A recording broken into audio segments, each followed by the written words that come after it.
Почитувани граѓани на Република Македонија, веќе 2,5 години минуваме низ длабока политичка криза. Неодамна се одржаа и долго очекуваните избори, за кои се надевавме дека ќе дадат излез од оваа состојба. Но наместо конечно да почне да се разрешува, истата влезе во нова фаза. Изминатиот период се изнаслушавме разни толкувања на Уставот. Секој го толкува онака како што сака или како што му одговара. Јас како председател дадов заклетва дека ќе го почитувам Уставот и законите на Република Македонија. А Уставот на Република Македонија ја одразува нашата автентична македонска реалност. Не само што не може да се толкува според нечии партиски желби и интереси, туку според Уставот се мери се друго. Членот 90 од Уставот е јасен. Председателот на Република Македонија е должен во рок од 10 дена од конституирањето на собранието мандатот за состав на владата да го довери на кандидат на партија, односно партиите што имат мнозинство во собранието. Не случајно уставотворецот предвидел само еден член во Уставот, тоа е член 90. Намерата на уставотворецот, кој не ги одредил во детали можните постапувања на председателот во вакви или слични ситуации, значи дека му дава слобода во делувањето и проценките на председателот на Република Македонија.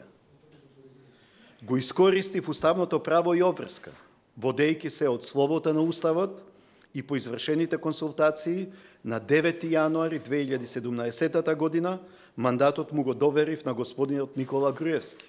Со тоа го испочитував Уставот, но истовремено останав доследен и на досегашната практика. Почитувани сограѓани, решив да направам консултации со надлежните институции и политички партии. Целта на консултациите беше да ги споделам моите видувања, да ги слушнам размислувањата и ставовите на моите соговорници, не само за приоритетите на државните интереси, туку и за излез, не само од политичката, туку и од она што се повеќе наликува на уставна и институционална криза.